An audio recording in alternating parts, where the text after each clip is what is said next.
Hey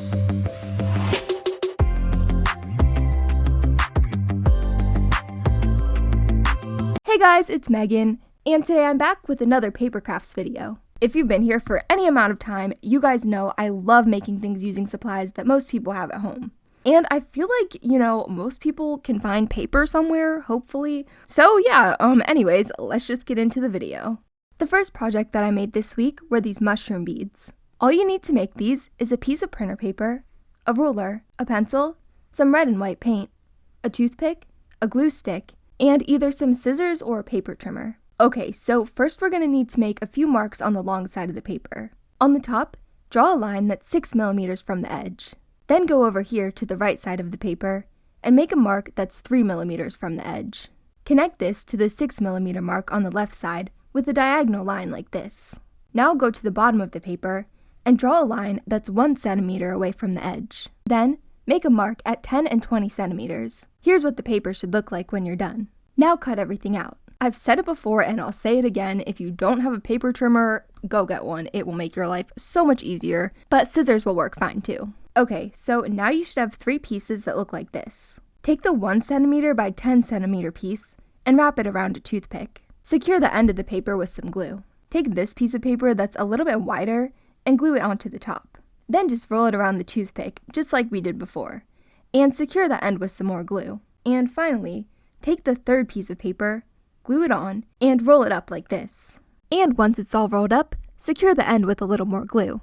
If you need to, you can kind of squish the top part around to get the shape that you want. Go ahead and cover the whole thing with a coat of white paint. This will kind of help the bead hold its shape. I stuck the toothpicks into this random piece of foam that I had so that I could let the paint dry. Then paint the mushroom cap. I painted mine red, but of course you can use any color that you want. I let that dry, then used a dotting tool to add spots. Once the paint was completely dry, I covered my beads with a layer of UV resin. This part's optional.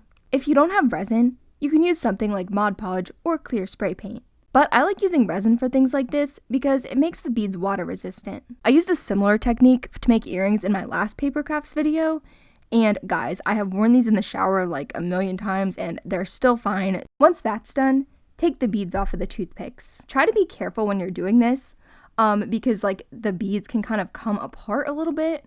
I found that the easiest way to do this was to actually break the toothpick and then slide it out that way. I carefully brushed a little more resin around the hole in the bead, cured it one last time, and that was it. I think that these are seriously the coolest thing. Looking at them, you would never know that they're made out of paper. I ended up turning some of my beads into earrings, but you can use these for bracelets, necklaces, keychains, whatever you want. I think this next project was my favorite, which is these custom notepads. For this project, you'll need some computer paper, a printer, a paper trimmer, some chipboard or thin cardboard, a knife, 3 binder clips, some cardstock, and some Elmer's glue or Mod Podge. I used Canva to design my notepad, but you can use any website that you want. I started out using the brochure template. There's really not a whole lot of explaining to do about this part. I just sort of played around with different elements until I was happy with the layout. This project is super customizable. I wanted to make my notepad into sort of like a YouTube video planner, so I made 2 boxes at the top. In the left box, I have a list of things that I need to do before a video goes live. Generally, what I do is I film the video, import the clips, write a script, do the voiceover, edit the clips down, and then film any extra clips that I forgot to. And I just realized that I actually forgot a step on here, because obviously, once I film the extra clips, I have to put them in the video, but it's fine. And on the right, I put a list of things that I do after I post a video. But once it looked the way that I wanted it to, I selected all the elements by clicking and dragging over them. Then I used Command-C to copy them, Command-V to paste it, and dragged the design into the other 2 sections. I saved that as a PDF, then printed out 1 copy to see how it looked. I thought that the text ended up being a little bit too hard to see, so I went back in and changed up the font.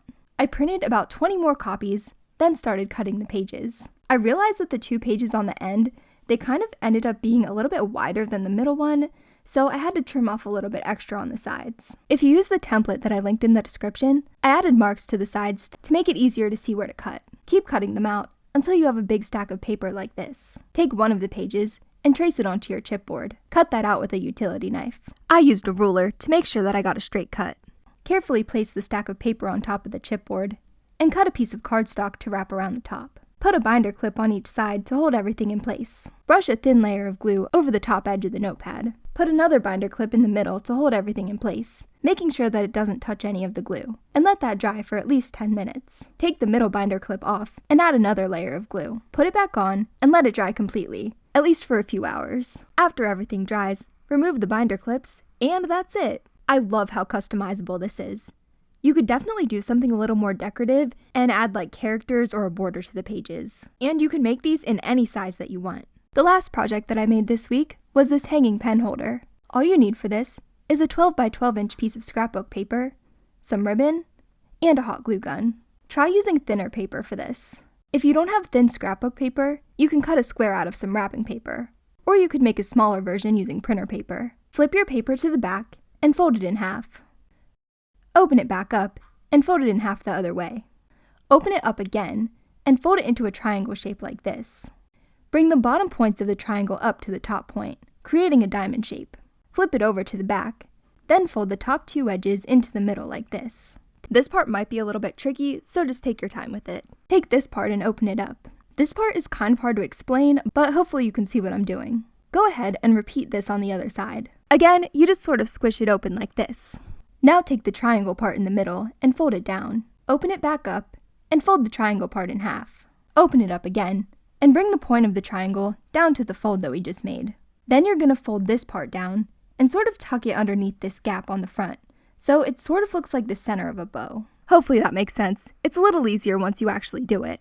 Now take these two triangles in the back and cross them over each other like this. Fold one of the points down, then open up the other triangle and tuck in the point.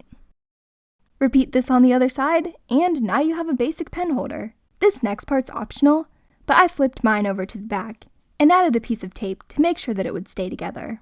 Then I took a piece of ribbon that was about 4 inches long, folded it into a loop, and hot glued that to the back. You don't really need the ribbon. If you're going to hang this on a bulletin board, you can just use a push pin. But here's how the finished pen holder turned out. Obviously, you can use this to hold whatever you want. I think this might be cute with like some fake flowers in it or something. So that was everything for this video.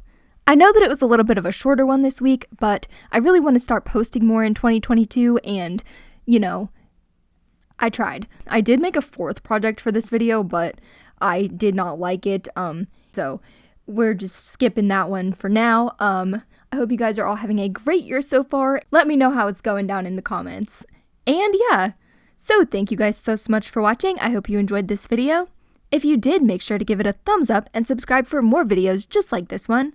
My merch, my website, and all of my social media will be linked down below. I love you guys so much, and I will see you guys later. Bye!